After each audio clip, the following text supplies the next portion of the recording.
अस्सलाम वालेकुम नाजरीन, आप देख रहे हैं मॉर्निंग बेल और मैं हूं आपका होस्ट फ़हाद हुसैन।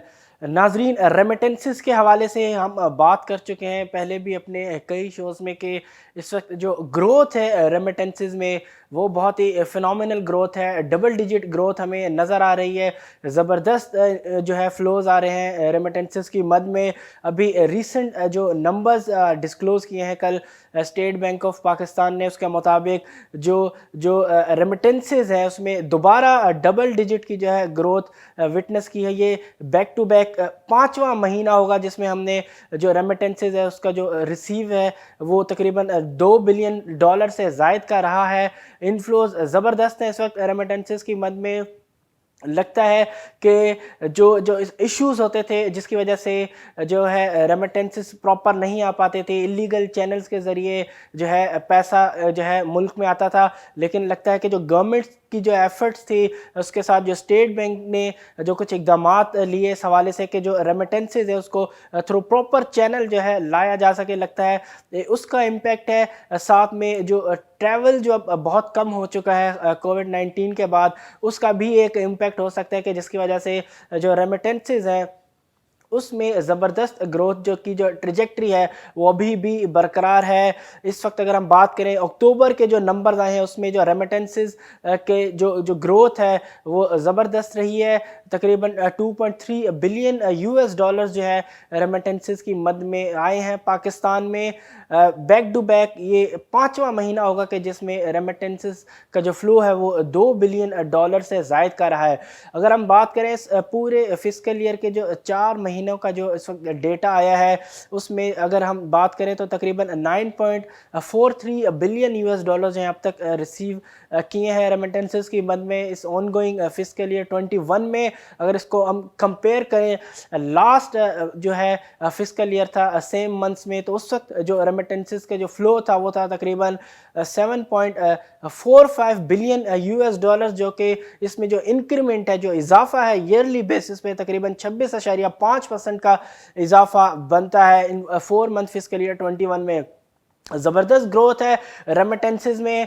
अभी तक जो है ये जो ग्रोथ की जो ट्रेजेक्ट्री है वो अभी भी इंटैक्ट नज़र आती है और लगता है कि इस साल के जो रेमिटेंसेस का जो की मद में जो इनफ्लो होगा मुल्क में वो ही बड़ा ज़बरदस्त जो है रहेगा। अगली ख़बर जो है फॉरेक्स रिज़र्व्स के हवाले से है। फॉरेक्स रिज़र्व में जो है इजाफा नज़र आ रहा है। स्टेट बैंक के जो रिज़र्व्स है उसमें तकरीबन 558 मिलियन यूएस डॉलर्स का जो है वो इजाफा रिकॉर्ड किया गया है। इस वक्त अगर हम बात करें कि जो स्टेट बैंक के जो रिज़र्व्स हैं फॉरेक्स रिज़र्व्स वो इस वक्त मौजूद हैं 12.7 बिलियन यूएस डॉलर्स पे, जबकि कमर्शियल बैंक के पास जो जो रिज़र्व्स की जो पोजीशन है वो है तकरीबन 7.16 बिलियन यूएस डॉलर्स। जबकि इस वक्त ओवरऑल अगर हम बात करें टोटल जो मुल्क की फॉरेक्स रिज़र्व्स हैं उनकी पोजीशन की अगर हम बात करें तो वो है तकरीबन 19.90 बिलियन यूएस डॉलर्स। तो इजाफा बैक टू बैक हमें नज़र आ रहे हैं। रिज़र्व जो है अब लगता है कि स्टेबल होते हुए यहाँ पे नज़र आ रहे हैं। यही वजह है कि हम जो करेंसी मार्केट है उसमें जो रुपी की जो परफॉर्मेंस है वो हमें बड़ी ही शानदार नज़र आती हैं। टॉप 3 बेस्ट परफॉर्मिंग करेंसीज में है पाकिस्तान की करेंसी। एशियन मार्केट्स की अगर हम बात करें तो ज़बरदस्त परफॉर्मेंस है इस वक्त पाकिस्तान की करेंसी की। जो रिकवरी है अगेंस्ट यूएस डॉलर्स वो फिनोमिनल है, बहुत ज़बरदस्त रिकवरी है। इसका मेन रीज़न बज़ाहिर यही नज़र आता है कि जिस तरीके से जो रिजर्व्स के अंदर जो स्टेबिलिटी हमें नज़र आती है, वहीं जो अगर हम बात करें करंट अकाउंट हमारा जो है सरप्लस है पिछले 1-2 महीनों से। देन उसके बाद रेमिटेंसेस की मद में जो फ्लोज हैं वो बड़े ही ज़बरदस्त हैं। तो जो मैक्रो पोजीशन है वो इस वक्त बहुत ज़्यादा बेहतर हमें नज़र आती है। यही वजह है कि जो करेंसी की जो परफॉर्मेंस है मार्केट में वो इस वक्त बड़ी ही ज़बरदस्त है। सिंस अगस्त से अगर हम बात करें तो रुपी ने एक अच्छा खासा ग्राउंड जो है वो कवर किया है अगेंस्ट यूएस डॉलर। अगर रेमिटेंसेस का फ्लो इसी तरह रहा, करंट अकाउंट के जो नंबर्स हैं वो इसी तरह कंट्रोल में रहे, डेफिसिट जो है कंट्रोल में रहा, और अगर हम एक्सपोर्ट के अंदर भी एक अच्छी ग्रोथ देने में कामयाब हो जाते हैं तो डेफिनेटली जो रुपी की रिकवरी है वो हमें कंटिन्यू नज़र आएगी। फिलहाल जो जो की नंबर्स हैं वो इस तरफ इशारा करते हैं कि जो जो ओवरऑल जो इकोनॉमिक परफॉर्मेंस है, जो सिनेरियो है इस वक्त, वो कुछ किसी हद तक कह सकते हैं कि बेहतर है। मेन थ्रेट अगर हम बात करें इस वक्त इकोनॉमी के लिए, जो मेन चैलेंज वो यही हो सकता है कि जैसे कोविड-19 के जो केसेस जो है अब बढ़ना शुरू हो चुके हैं। डेथ्स की अगर हम बात करें तो जो डेथ्स है उसकी तादाद में भी अब जो है इजाफा नज़र आता है। 34 से 37 जो है डेथ्स रिकॉर्ड की गई हैं। अगर हम केसेस की बात करें तो जो पॉजिटिविटी रेशियो है वो भी जो है 15% से एक्सीड कर चुका है। जो मेजर सिटीज़ हैं उनमें जो स्प्रेड है कोविड-19 का वो हमें बहुत ज़्यादा नज़र आता है। अब देखते हैं कि इस जो चैलेंज है इस वक्त ओवरऑल इकोनॉमी को, जो कोविड-19 की सूरत में जो इस वक्त पूरी दुनिया में जो है जिसका एक इम्पैक्ट हमें नज़र आता है ओवरऑल इकोनॉमिक ग्रोथ को लेके, ग्लोबल ग्रोथ को लेके, वही रिस्क जो है इस वक्त पाकिस्तान में भी है। देखते हैं कि गवर्नमेंट इस बड़े रिस्क को, इस चैलेंज को किस तरीके से जो है डील करती है, किस तरीके से इकोनॉमिक एक्टिविटी को बिना स्लो डाउन किए, क्योंकि रिस्ट्रिक्शंस अगर लगती हैं कोविड-19 के स्प्रेड को रोकने के लिए तो डेफिनेटली उस पर जो है इकोनॉमिक एक्टिविटीज़ के ऊपर हमें कॉम्प्रोमाइज़ करना पड़ेगा। अब देखते हैं कि किस तरीके से गवर्नमेंट जो है इस चैलेंज से जो है वो निपटती है, किस तरीके से डील करती है, क्योंकि इस वक्त अब तक जो है जो ओवरऑल अगर हम बात करें कुछ नंबर्स की तो वो बहुत बेहतर हमें नज़र आते हैं। ओवरऑल अगर हम इंडस्ट्रीज़ की बात करें तो डेफिनेटली इंडस्ट्री की जो परफॉर्मेंस है वो भी बहुत बेहतर है। अगर हम बात करें सीमेंट सेक्टर की तो उसमें लोकल डिस्पैचेस के अंदर हमें ज़बरदस्त ग्रोथ नज़र आती है, एक्सपोर्ट के अंदर ज़बरदस्त ग्रोथ नज़र आती है। इस वक्त हम जो यूटिलाइजेशन लेवल्स हैं ओवरऑल अगर हम बात करें सीमेंट इंडस्ट्री की तो वो बहुत ही बेहतर है, बहुत ज़बरदस्त रिकवरी है उसमें। वहीं अगर हम ऑटोज़ की बात करें, ऑटो के नंबर्स की बात करें तो ऑटो सेक्टर में भी अच्छा रिबाउंड हमें नज़र आ रहा है। लगता है कि जो सेल्स है वो रिकवर होते हुए नज़र आ रही हैं। मेन जो फ्यूल आ रहा है, जो ग्रोथ नज़र आ रही है ऑटो की सेल्स में, डेफिनेटली उसमें एक की रोल है। इस वक्त जो इंटरेस्ट रेट जो बहुत ही निचली सतह पे है, 7% का इस वक्त जो है हमारा पॉलिसी रेट है। ओवरऑल अगर हम बात करें इंटरेस्ट रेट्स की तो इस वक्त बहुत ही कम है। यही वजह है कि जो जो कार्स की जो सेल्स है, क्योंकि इसमें अच्छा खासा चंक जो है वो लीज्ड कार्स का भी होता है, यही वजह है कि जो सेल्स हैं ऑटो सेक्टर की उसमें हमें एक अच्छी ग्रोथ जो है वो नज़र आ रही है। ओवरऑल जो पिक्चर है इस वक्त अगर हम बात करें इकोनॉमी की, वो काफ़ी हद तक बेहतर कही जा सकती है, लेकिन वही बात आती है कि मेन इस वक्त जो थ्रेट है इकोनॉमी को वो कोविड-19 की सूरत में ही है। अब देखते हैं कि गवर्नमेंट इस बड़े चैलेंज से किस तरीके से निपटती है, क्योंकि इस वक्त वैक्सीन की अनाउंसमेंट भी ऑलरेडी हो चुकी है, लेकिन लगता है कि जो वैक्सीन की अवेलेबिलिटी है मार्केट में वो उसमें भी जो है टाइम लग जाएगा। आप देखते हैं कि ओवरऑल जो चीज़ें हैं, जो किस तरीके से इवेंट्स हैं वो होते हैं। साथ ही आईएमएफ के साथ भी जो है बातचीत चल रही है गवर्नमेंट की, लेकिन लगता है कि अभी उसका जो आउटकम है वो इतना जल्दी एक्सपेक्ट नहीं किया जा सकता, उसमें टाइम लगेगा, क्योंकि जो मेन जो जो जो टॉक्स इस वक्त चल रही हैं उसमें मेन जो है वो टैक्स रिफॉर्म्स के ऊपर है। नेपरा और स्टेट बैंक ऑफ पाकिस्तान के जो एक्ट है उसके ऊपर है। जो प्रायोरिटी है इस वक्त टॉक्स में आईएमएफ की वो वही है, नेपरा और स्टेट बैंक के एक्ट्स के ऊपर।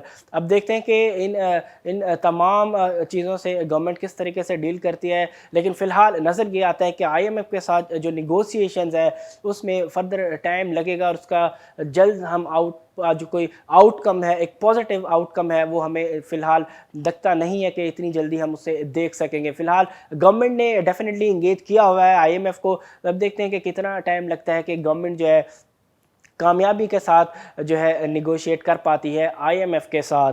वहीं अगर हम बात करें एलएसएम की, तो एलएसएम के जो नंबर्स हैं वो भी हमें बहुत बेहतर नज़र आते हैं। जुलाई से सितंबर तक के जो एलएसएम के नंबर्स हैं उसमें जो ग्रोथ है वो है तकरीबन 4.8% की ईयरली बेसिस पे, एक अच्छी एक डिसेंट ग्रोथ कहा जा सकता है। ख़ास तौर पे इस कोविड-19 की इन्वायरमेंट में जहाँ पे बहुत ज़्यादा जो है एहतियात करना पड़ती है, ऐसी इन्वायरमेंट में भी एलएसएम की जो नंबर्स है 4.8% के जुलाई टू सितंबर, मैं समझता हूँ कि एक अच्छी परफॉर्मेंस है ओवरऑल इंडस्ट्रीज़ की अगर हम बात करें। वहीं जो है वापडा ने जो है नेपरा से टैरिफ बढ़ाने का कहा है। हाइडल पावर के ऊपर जो है तकरीबन 2 रुपये पर यूनिट के इजाफे का जो है कहा है नेपरा को वापडा ने। अगर ये जो है इजाफा हो जाता है तो जो टैरिफ्स होंगे हाइडल पावर के वो हो जाएंगे तकरीबन 7.67 पर यूनिट। इस वक्त जो जो टैरिफ्स है वो है तकरीबन 5.67, 2 रुपये के इजाफे के बाद ये हो जाएंगे 7.67 पर यूनिट। तो फिलहाल लगता यही है कि इजाफा ही इजाफा हमें नज़र आता है। आए दिन यही खबर आती है कि जो है टैरिफ्स में इजाफा हो रहा है, एनर्जी टैरिफ्स में इस वक्त जो है भरपूर लगता है कि इजाफा होता हुआ नज़र आ रहा है और आइंदा भी ऐसा ही लगता है कि होता रहेगा, क्योंकि अब हाइडल पावर में भी जो है टैरिफ के अंदर इजाफे की जो है रिक्वेस्ट की है वापडा ने नेपरा को। अवाम के ऊपर एक और बोझ पड़ सकता है। ऑलरेडी जो है एनर्जी टैरिफ जो है वो बहुत ज़्यादा बढ़ चुके हैं, वहीं इंटरनेशनल मार्केट में ऑयल की प्राइसेस भी अच्छी खासी रिकवर हो चुकी हैं। तो लगता है किसी भी वक्त जो है गवर्नमेंट को समझी जा सकती है कि जो डोमेस्टिक ऑयल प्राइसेस हैं उनमें भी अकॉर्डिंगली इजाफा किया जाए। अब देखते हैं कि गवर्नमेंट किस तरीके से इन तमाम सूरत हाल से निपटती है, क्योंकि इस वक्त ऑलरेडी आवाम की अगर हम बात करें तो उसके ऊपर ऑलरेडी महंगाई का बहुत ज़्यादा बोझ है। अगर हम बात करें ओवरऑल इन्फ्लेशन की तो वो बहुत ज़्यादा है, ख़ास तौर पे फूड आइटम्स की कीमतें जो है उस वक्त बहुत ज़्यादा बढ़ी हुई हैं। अगर मार्केट्स की अगर हम बात करें, सबसे पहले यूएस मार्केट की अगर हम बात करें तो कल यूएस मार्केट में हमें प्रॉफिट टेकिंग नज़र आई, अक्रॉस द बोर्ड जो है हमें सेलिंग नज़र आई। डाउ जोन्स की अगर हम बात करें तो डाउ जोन्स में तकरीबन 317 पॉइंट की गिरावट हमें नज़र आई। वहीं अगर हम नेस्डेक की बात करें तो नेस्डेक में भी तकरीबन सिमिलर सिचुएशन हमें नज़र आई। नेस्डेक भी जो है हमें बेरिश जोन में ट्रेड होता हुआ नज़र आया और जो क्लोजिंग थी नेस्डेक की वो रही तकरीबन 76 पॉइंट मनफी के साथ। तो लगता है कि जो पॉजिटिविटी थी वैक्सीन के अनाउंसमेंट के बाद उसका जो इम्पैक्ट है अब वो फेड होता हुआ नज़र आ रहा है और जो यूएस की जो मार्केट है वो ओवरऑल इकोनॉमिक जो रियलिटी है वहाँ की अब उसके हिसाब से जो है मूव करना शुरू हो चुकी है। वहीं अगर हम आज एशियन मार्केट्स की बात करें तो एशियन मार्केट्स में भी हमें जो है इस वक्त सेलिंग नज़र आती है। तकरीबन तमाम एशियन मार्केट जो है इस वक्त वो हमें रेड जोन में ट्रेड होते हुए नज़र आ रही है। सिमिलर सिचुएशन हमें नज़र आई कल पाकिस्तान की मार्केट में भी। बेंचमार्क केसी 100 इंडेक्स की अगर हम बात करें तो कल हमें प्रेशर नज़र आया अक्रॉस द बोर्ड। तकरीबन तमाम ही सेक्टर्स में जो है हमें प्रॉफिट टेकिंग नज़र आई। ख़ास तौर पे अगर हम बात करें ईएनपी सेक्टर की जो कि पिछले कुछ दिनों से जो है अच्छा परफॉर्म कर रहा था, ख़ास तौर पे जैसे ही इंटरनेशनल मार्केट में ऑयल की प्राइसेस बढ़ी थी उसका एक इम्पैक्ट आया, उसकी वजह से बाइंग हमें नज़र आई ईएनपी सेक्टर के अंदर। लेकिन कल हमें ईएनपी सेक्टर में भी हमें जो है प्रॉफिट टेकिंग नज़र आई, अच्छी खासी सेलिंग नज़र आई। ईएनपी सेक्टर में भी अक्रॉस द बोर्ड सेलिंग हमें कल नज़र आई। यही वजह है कि कल जो मार्केट है केसी 100 इंडेक्स की जो क्लोजिंग थी वो मनफी जोन में हुई। तकरीबन 632 पॉइंट की गिरावट के साथ कल केसी 100 इंडेक्स का सेशन जो है वो इख्तिताम पजीर हुआ। वॉल्यूम्स की अगर हम बात करें तो वॉल्यूम्स अभी इतने ज़्यादा अच्छे नहीं है जितना हम कुछ अर्सा पहले वॉल्यूम्स हम देख रहे थे कि ज़बरदस्त वॉल्यूम्स आ रहे थे मार्केट के अंदर, ज़बरदस्त किस्म की एक्टिविटी थी। लेकिन फ़िलहाल एक्टिविटी हमें उस लेवल की नज़र नहीं आती। मेन रीज़न यही है कि इस वक्त जो केसेस की जो तादाद है कोविड-19 की वजह से वो बहुत ज़्यादा बढ़ते हुए नज़र आ रही हैं। एक जो पोटेंशियल थ्रेट है इस वक्त इकोनॉमी को या इकोनॉमिक एक्टिविटीज़ को लेके, यही वजह के इन्वेस्टर्स जो इस वक्त हमें बहुत मोहतात नज़र आते हैं। देखते हैं कि आज मार्केट की परफॉर्मेंस कैसी रहती है। आज आखिरी सेशन है इस वीक का, आज जो है वीकली क्लोजिंग भी होगी मार्केट की। अब देखते हैं कि मार्केट की जो क्लोजिंग है वीकली बेसिस पे वो जो फाइनल सेशन है इस वीक का किस तरीके से रहता है। इसी के साथ अपने होस्ट फहद हुसैन को दीजिए इजाज़त। इंशाल्लाह नेक्स्ट वीक अब आपसे मुलाकात होगी। अल्लाह हाफिज़।